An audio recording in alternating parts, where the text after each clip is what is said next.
day 7, I believe. Sorry, it is day 7. Here's the top of the table. Johan Chua, little exhibition pull against SVB to open day 7. He's on top. Robert Capito, one less played match, one less win. He's in second. Of course, we lost the guys in red a few days ago on Jeremy Jones with Scott Frost. Got a good match coming up here. Local guys, Sanjan Pehlivanovic against DeWong. And, Sanjan got on a decent roll. I think he did lose his last match last night to Claudio Cacci. But still looking a lot better since the early stages of this event. DeWong, who had a rough day yesterday, didn't get really going at any point, but looking for a fresh one here. But both these guys need a lot of wins to advance, so we'll see how it goes. Sanjan to break in game number 1.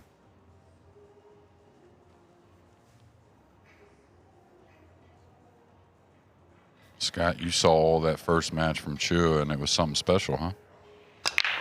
Yeah, some of the, look at this kiss. Some of the shots Chua just continues to come with. You know it's not by accident, right?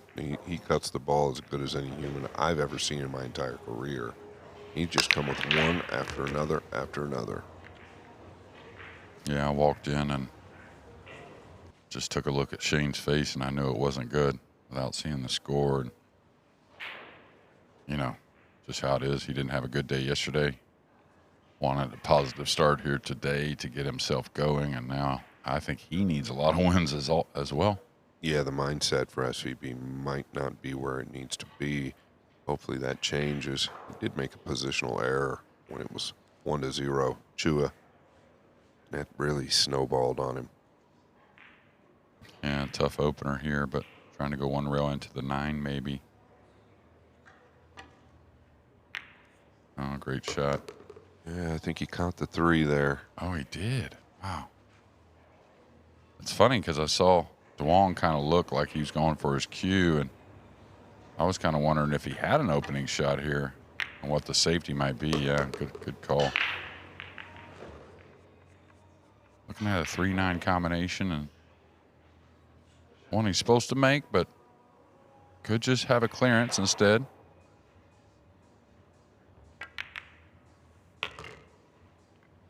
Made it look easy. I don't know if I'd have had the confidence with ball in hand to do that versus the clearance, but the Martian quickly on the board. Yeah, and it's funny with that kind of combination. If I have a little of the rail to use, kind of slide it, I hit it at that speed. But when it's out in the middle of the table a little bit, I have a hard time kind of rolling that combination like he did. But of course, he has a pure stroke and pretty soft hands, the guy. So Kwok Wong to take a 1-0 lead and break in game 2. Yeah, and on this table, we've seen it over and over, Jeremy, where Pehlivanovic is trailing 3-0, 4-1. Things just continue to happen. He is a grinder. Seems to always get himself back in the match and give himself an opportunity to win, whether the table's helping him, the other players helping him, or he's just doing all the work. Table 2, Capito, giving it back to Newhausen. Capito was up 3-0 here, Jay. Yeah, I missed 9 ball there, I believe, in rack number 3 to cut it 2-1, and a poor positional shot from Morris Newhausen. We'll keep you updated on table 2.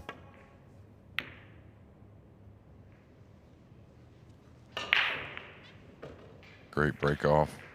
2's going to dress up. So good look here.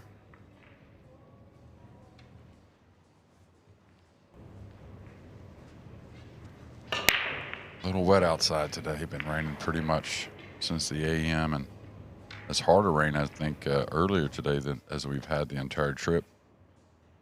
I don't think it has any notion of letting up for most of the day, so we'll see if it affects anything inside.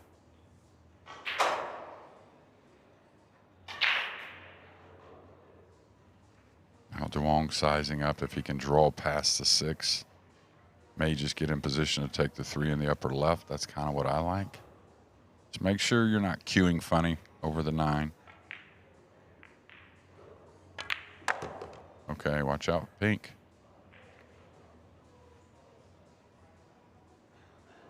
Now, does he have the angle to play a little inside, or does he have to go short side on the pink 4? Yeah, I think he can get out more towards the center here. He might have to put a little inside on it like you just touched on. More about just a follow ball, though I know early in the week with just a high cue ball it should open up. But here, with the rain outside, I think it's playing quite a bit shorter than it did the last few days. Yeah, really nice. Yeah, didn't really even need the inside spin. And when the stroke is pure, you don't have to use as much spin. The cue ball kind of gets through that collision a little better. And Dwok, I've always felt like had a very good stroke. Very good timing. Stays very steady with the body.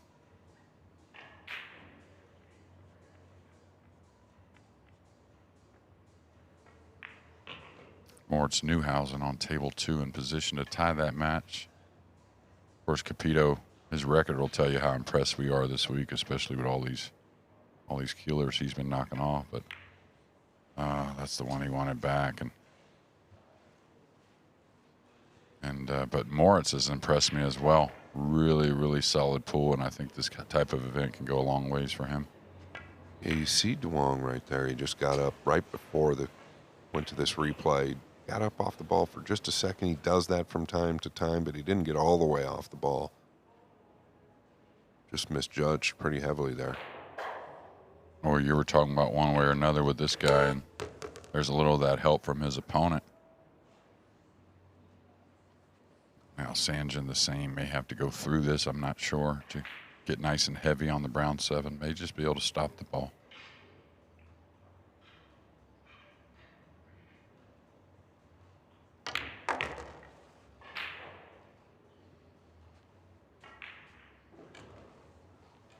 Looks like Mr. Newhausen chip in 9-ball to tie that match at 3 games apiece. And Moritz is in a position, just because of how tough it is, you'd say, oh, let's just win all my matches and I can control my own destiny. Well, good luck with that. You know what I mean? You got guys trying to fire at you. So even in losses, it may come down to number 6, or even number 5 and 6, something to do with the game count. Yeah, and Sanjin, SVB, and Moritz position, really, it's not all just about what you do. It's about everything else that's going on around here as well. That's where those 5-0s and 5-1s and matches you happen to lose could really show up in the future here.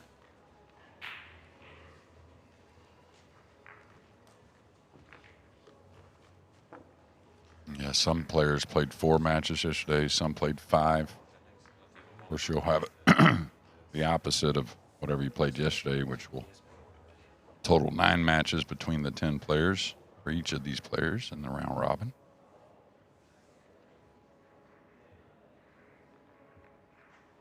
Yeah, looks like SVB will play 5 today. Duong will play 5 today. Yeah, there's a few of them for sure. Yeah, and of course, Matchroom always trying to put it in the best setting possible, but those other 4 that, just like the 6 previously that got eliminated, the 4 that don't make the second cut to the final 6 players, they're going to be playing for extra dollars also. That 6, 7, 8, or excuse me, 7, 8, 9, 10 spot do pay different. So these matches are going to be worth some money and have value applied.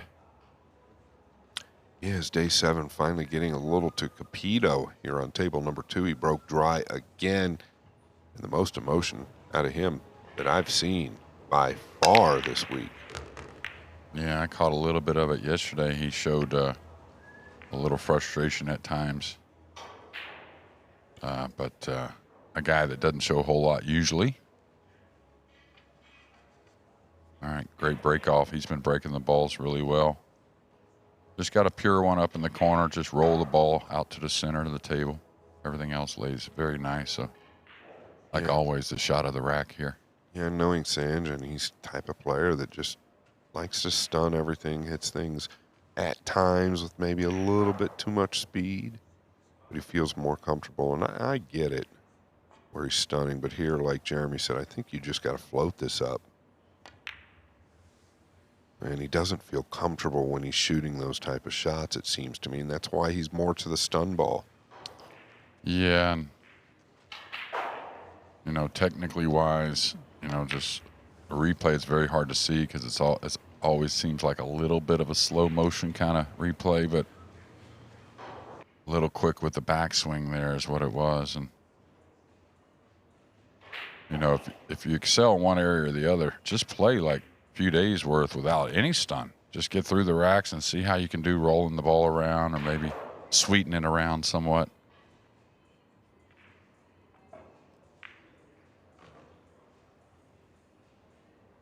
Because you know how it is, Scott, as well as anyone.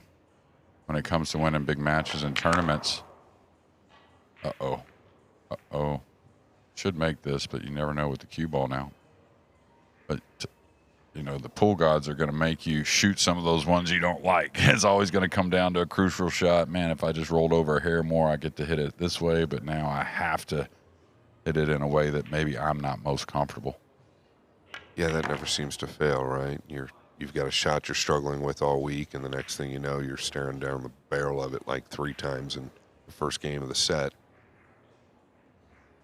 So you better be ready for it. Yeah, absolutely. And I don't know what yours was. Mine was high right ball for some reason. High right ball, just never delivered the cue as well. Maybe being very left eye dominant, I don't know. But there was always that shot in particular that probably the wrong way to approach it, but I would try to avoid it. And, I'd practice it, but still try to avoid it. Yeah, I actually think a lot of the players would be a high right ball. Definitely for me as well, especially with distance, a high right ball. Yeah, I think left English, it didn't matter where it was. But I think it's my grip, to be honest with you. I'm kind of cupped, and just thinking about it, I think I kind of let the cup come undone for right English for some reason. I don't know, but good stuff there. Yeah, and speaking of grip, I was talking to Kachi. I felt like his backhand at times, even in the short distance shots that we were really surprised he was missing, was kind of tightening up in that final delivery a little bit. When I was talking to him about it, he looked like a light bulb might have gone off. You talking about Eklund? Yeah, Eklund. Sorry. Yeah. And, I talked about Eklund quite often, just because I love, his game, and I think he's so good for the sport. And I think he's one of those guys you want to see win for our sport. But, he has a little bit of a quicker tempo. So when that's the case, when things are off, certain things get magnified. One of them is definitely the grip. Oh, look at this, Jeremy. Did it get in the way? I believe it did. Yeah, and this is going to be an awkward stretch, even though limber young man in good shape, but an awkward stretch for the right-hander. I think, anyways. Maybe not. Yeah, you can see.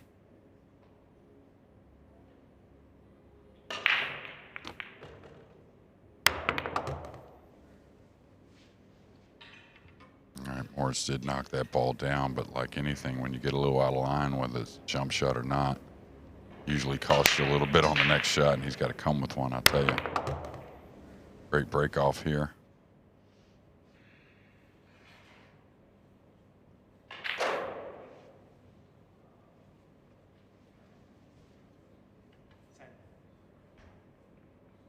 Really just knock this in, get it somewhere left of the 8. Moritz ended up missing that long 6 that Jeremy was just touching on, but almost fluked the 9 to lower right corner. Yeah, as bad a miss as I've seen from Moritz. Was no easy shot, but looking at this layout here, it's nice, right? I mean, love to start with this every time, but what I'm getting at is really impressed with the equipment because, again, you're going to have some easy layouts, but you still have to maintain the way these tables have played. It doesn't take much to get a little out of line, and then the shot becomes very difficult. Maybe you land on the rail, and then the pockets start to show their teeth a bit. Yeah, there's no doubt these players have really respected the tables this week. Some probably respect them a little more than others. We noticed right away that some of the guys just couldn't ever really get out of the mental capacity of how tight these tables can play.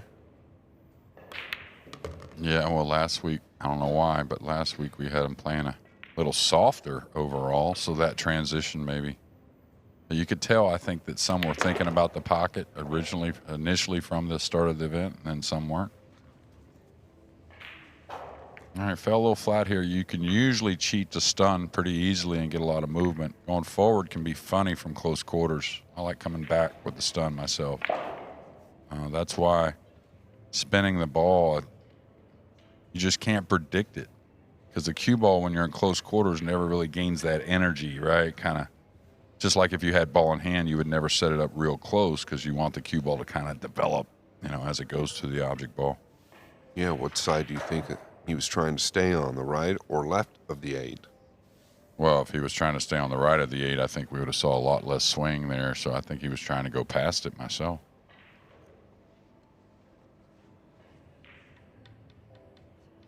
All right, watch the cue ball. A couple rails towards the lower right, excuse me. He's going to fluke it into the middle, and he said, "I'm sorry." Such a nice guy. All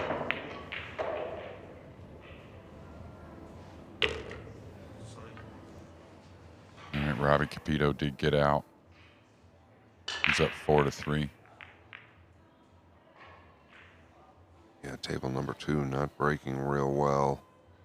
Jeremy touched on the rain. It's been raining for at least 24 straight hours. Look at how much of this ball he got into. I do not believe he meant to go that far. Well, he's got a heck of a stroke, so maybe a little frustration there.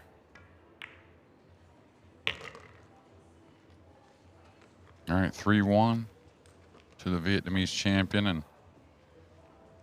boy, I'd love to see him win a big one. I tell you, I really would. I was impressed with how he handled the Reyes Cup. I really looked for him to kind of falter at times, and he stayed extremely solid under the lights. Yeah, especially having a big miss in that opening match. Of course, there were a couple mistakes by Team Asia, but then they all responded beautifully. Whatever old Efren had to say to him after that team match, it was some good stuff because they really let go of that loss and move forward like a true team. All right, big shot. He's made most of them.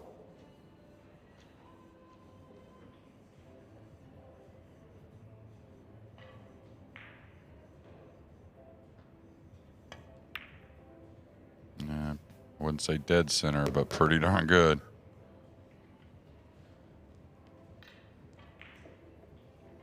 The man in black. I don't know if I've ever seen him play a match where he wasn't wearing all black. Yeah, and he's got that top button always buttoned up to the chin on his shirt. All right, trails 3-1. Sanjin, local hero.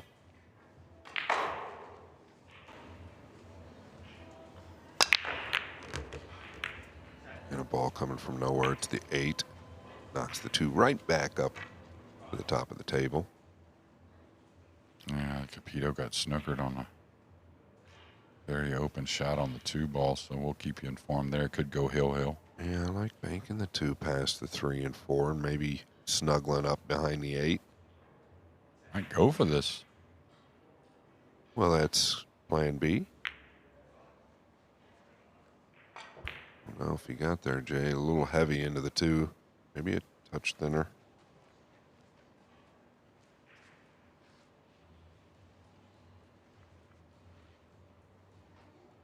And treacherous cueing here. Now, this is where you can look at the 5-8. Of course, it's a playable combination, and if any of these players got in position, they're a big favorite to make, but still got to make it. So maybe you have a little more leeway with this, too. I like this. Just, wow, great cue ball. I guess. Look at this shot.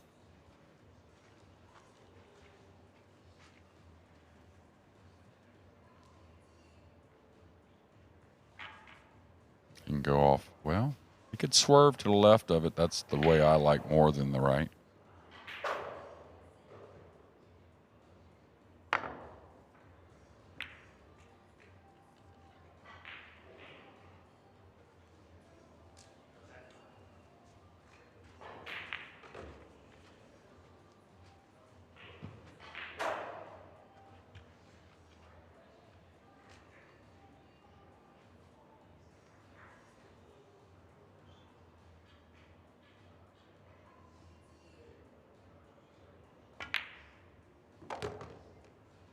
Yeah, pure stroke there.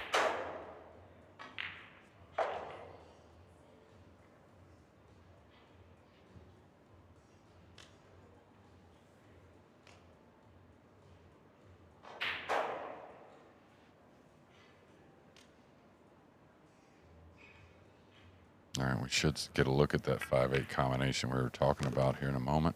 It's got a nice angle here. You should be able to get somewhat close to it. Not real close, but let's say in line with it.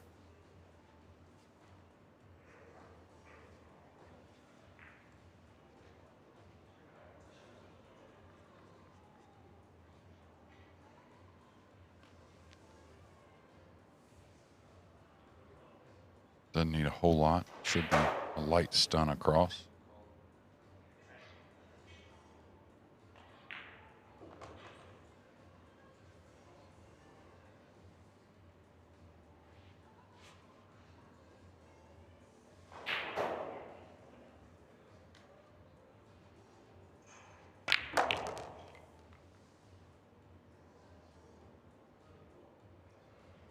Maybe a little bit of an awkward stretch here. Maybe not. Maybe you can get into it. Yeah, it was stretched a little awkward. That last shot, maybe concerned about the purple just a little bit with his body. All ball fouls touch any ball with any part of your body, shirt, you. It would be a foul. Yeah, I like him drawing this. Oh, he really let it go there, though. Didn't dig in there. You can use a little lower tip position to really kill the cue ball. Now he's not only got to make a nice shot, but, I mean, there's no guaranteed position on the 6 with the 7 down table. Yeah, and table number 2, Capito will survive, as you see on your screen. About to knock the 9 in. Was leading 3-0. Moritz made a comeback. Capito moves on.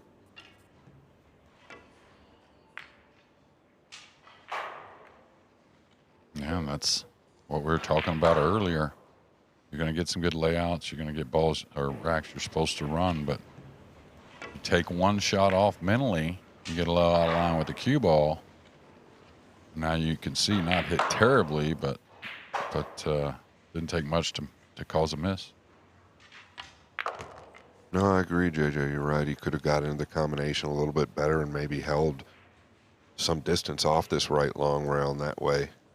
Following shots a little easier, but kind of took a little time off there and just knocked the combination in. Ended up funny, and Sanjin left to pick up the pieces.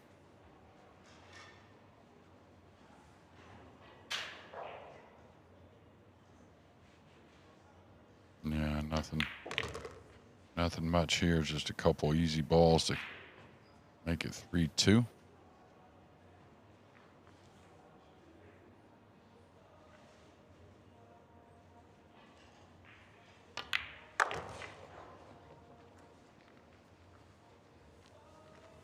Table 2, which will resume here in just a moment. Eagle Eye Jason Shaw against young Cledio Kachi. There a nickname for Cledio yet? You got one? Has it been tagged? Not that I know of. I'm sure he'll earn one within the next year or so. They probably got a couple for him over there in Albania.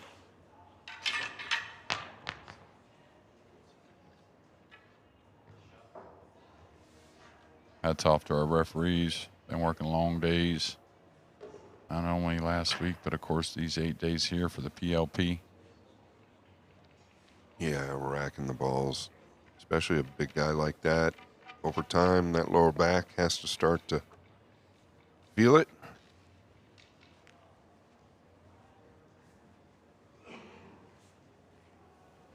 never could figure out, Jeremy, is it a benefit to be shorter when you're ranking the balls or taller? Well, the same argument's always been about a player as well. I think they both have their ups and downs. Pardon the pun. I still think, like a 6-foot guy, for as far as a player, has a little more advantage than the shorter ones. I mean, there's a little more wear on the back, but when you talk about technically, I think a little longer arc doesn't hurt. Probably get a little higher back elbow easily and reaching shots. I think there's a few more pluses for the little bit taller players. Yeah, probably not as much longevity, but definitely throughout the prime, I would have to agree with that. Yeah, and I think as the sport evolves, we're going to see more of those more athletic frames start to play more pool. I think the same thing happened in golf. Yeah, look at Filler, look at AJ Manis, look at Better Gorst. I mean, there's a lot of them coming out now. I think he can beat the Kiss, kind of banking the two off the short rail back towards this other short rail and come across, try and use the 6 maybe. Then crossing it the other way, you're really, yeah, that's what I was thinking. You're not only having a Kiss possibly, but I think you're giving up a lot more that way. Yeah, I just felt like he could come off the 2 softly with right spin up behind the 6. Yeah. Just lay the 2 over on the left long rail, but here's one that Sanjin does get up for, and Canberry. This is his type of ball. Yeah, this is the one that he's just been slightly overcutting into this left knuckle.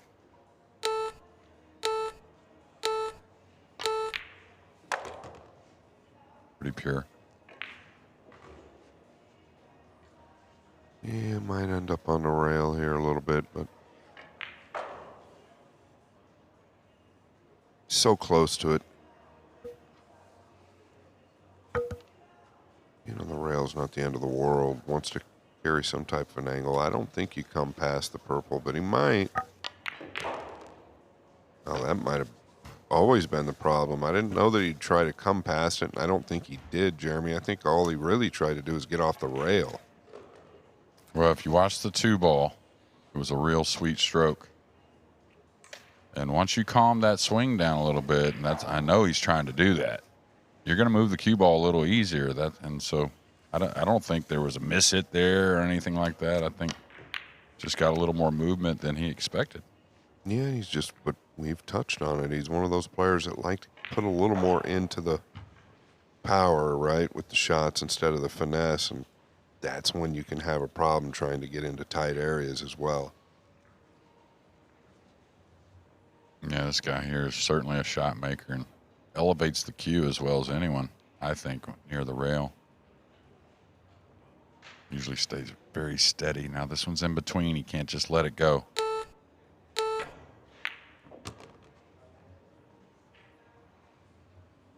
Just real confident whenever he elevates the cue. Watching him practice here the last few days, he always sets up a ton of shots off the rail. Yeah, I think one of the reasons for that is that he doesn't quite get all the way down on the ball like some of the elite players where their chin's basically touching the cue. He's up a few inches, which I've noticed. Nothing wrong with it, but I think it helps his elevation a little bit. Yeah, and he's super steady with the body. And the other thing, anytime you elevate the cue, or let's say you're near the rail and the cue has to get elevated, it just instantly makes you want to kind of overhit the ball. So I think one thing he does is he never really just kind of rips at it when he's elevating the cue. He's still really steady, doesn't miss hit the cue ball. All right, just you can handle a little cut on the 8 and work the cue ball, so don't take any chances. Yeah, I like that. I'd love to get the stats, but it seems like all the matches I've covered this week, or we've covered this week, Sanjin has really struggled early and then come on later. Just an interesting thought that came through my mind there.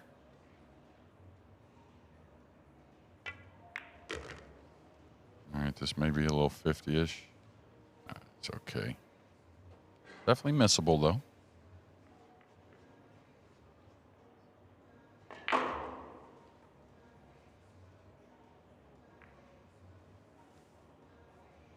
Jason Shaw takes game 1 and at the table in game 2. On table 2. Into the hill for Duong.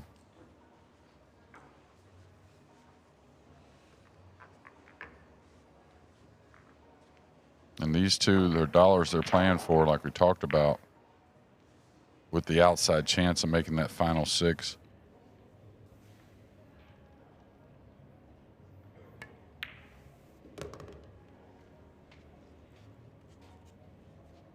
Here's a good look at EOI.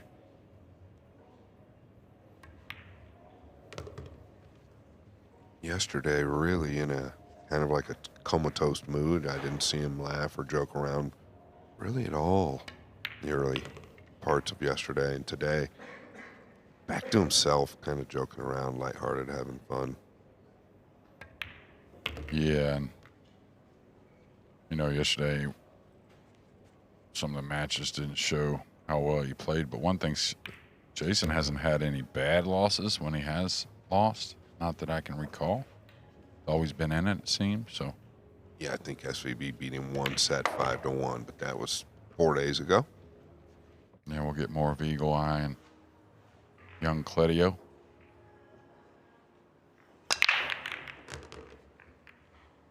All right, the 2 got pinned on the back cushion, bottom cushion. 4 or 5 balls up the table.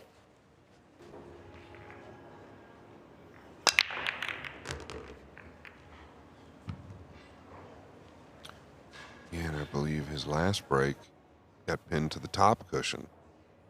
Yeah, not taking a whole lot of time here. And him just banking that ball up the table wasn't going to really get him much in return. With all those balls up there, you can't just give him a free look. He's going to plant you behind the 3-7 or put the 2 behind that wall and then work the cue ball. So Totally agree, Jay, and I think that's where the side rail to side rail can really come in that these players tend to overlook at times. yeah, just kind of put the 2 up the right side rail, maybe go behind the 8. Make it to where they're going to play a safety on you, but it's not going to be devastating. You know, you're going to be able to get out of it.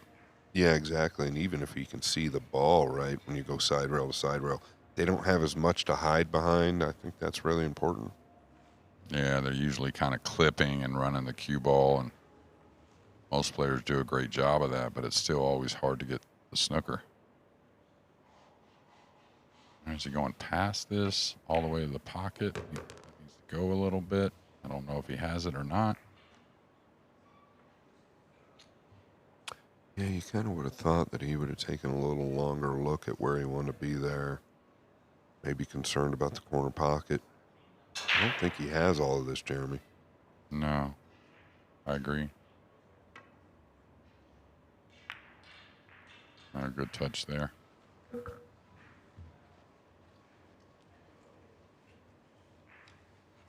Yeah, did he cut him off from the right long rail? If he did, this is really tough.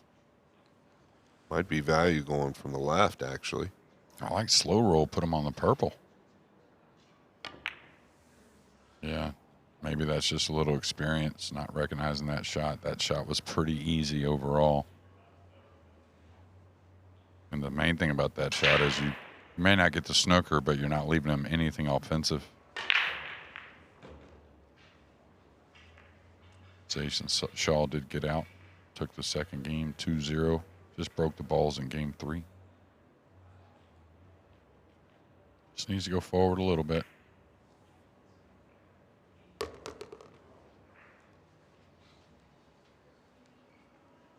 From what we can see, not the start that Sanjin wanted. And it seems to be a little bit repetitive for him in the early stages each day. Well, one big shot away right here. Gets this down. He's a heavy favorite. Seal the deal. Yeah, very confident stroke.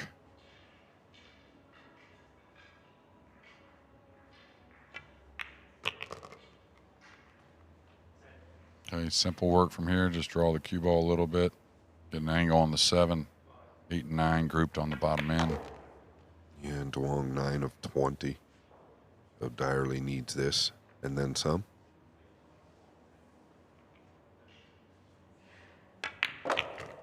Well, one thing for these players, It's hard to do the math even on day number 7 because there's going to be some losses that have to happen for players ahead of him because they're going to have to play each other. So someone has to lose it, right? So you can get yourself the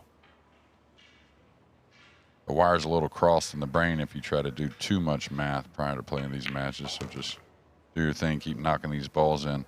We'll see both these guys again. Thanks, Scott Frost and Jeremy Jones here. More